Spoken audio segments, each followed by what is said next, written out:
Assalamualaikum warahmatullahi wabarakatuh.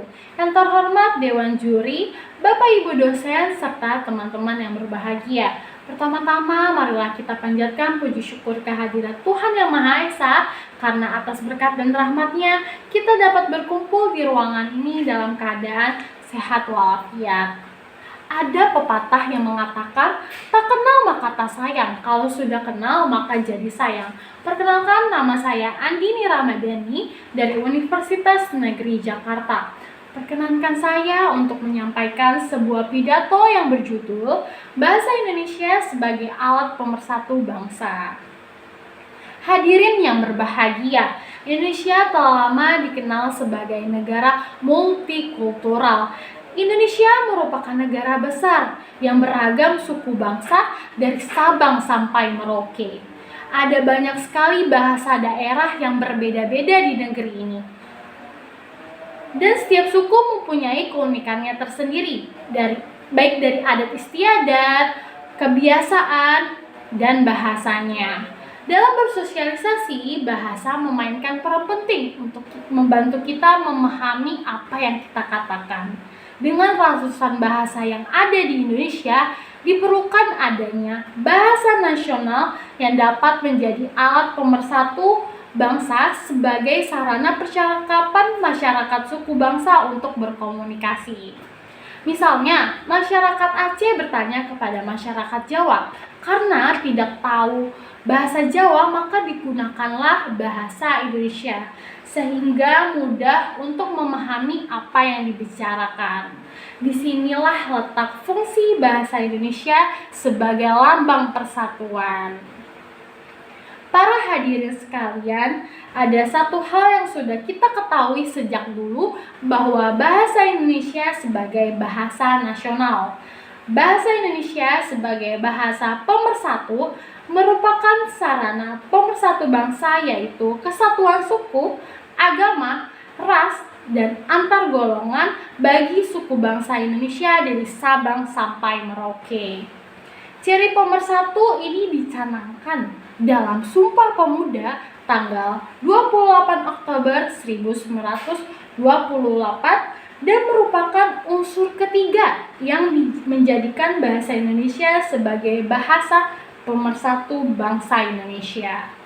Kehadiran bahasa Indonesia antara ratusan bahasa daerah tidak menimbulkan perasaan negatif di kalangan suku yang menggunakannya. Sebaliknya, kehadiran bahasa Indonesia justru dipandang sebagai pelindung sentimen kedaerahan dan penengah ego suku. Dalam konteks ini, sebagai alat untuk mempersatukan suku bangsa yang berbeda dengan latar budaya dan bahasanya masing-masing. Masyarakat Indonesia memang mampu mendamaikan kehidupannya sebagai bangsa yang bersatu tanpa mengorbankan identitas kesukuannya atau kesetiaannya kepada nilai-nilai sosial budaya serta latar belakang bahasa etnik yang bersangkutan. Bahkan lebih lagi karena bahasa Indonesia adalah bahasa persatuan.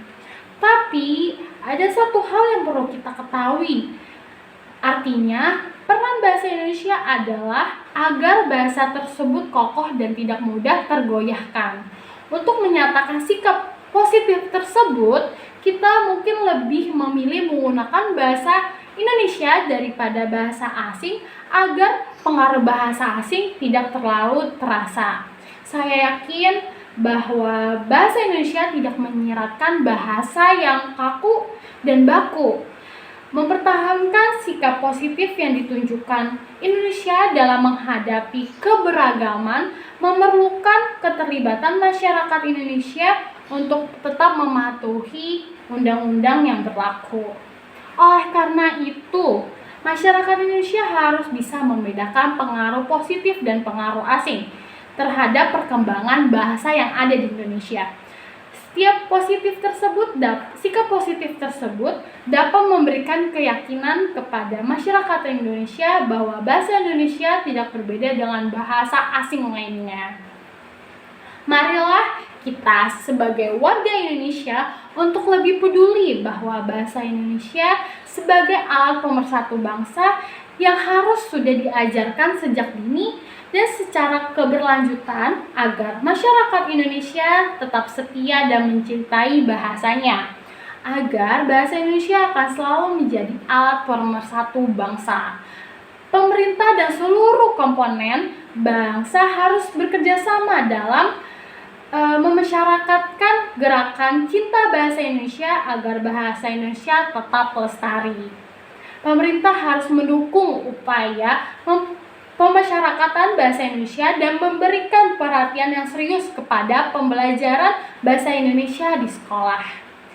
Saya rasa cukup pidato yang dapat saya sampaikan. Semoga para hadirin sekalian tetap selalu mencintai bahasa Indonesia seperti yang ada pada Trigatra Bangun Bahasa, yaitu utamakan bahasa Indonesia, lestarikan bahasa daerah, dan kuasai bahasa asing. Terima kasih atas perhatian hadirin sekalian. Apabila ada salah kata ataupun hal-hal yang kurang berkenan, saya mohon maaf. Wassalamualaikum warahmatullahi wabarakatuh.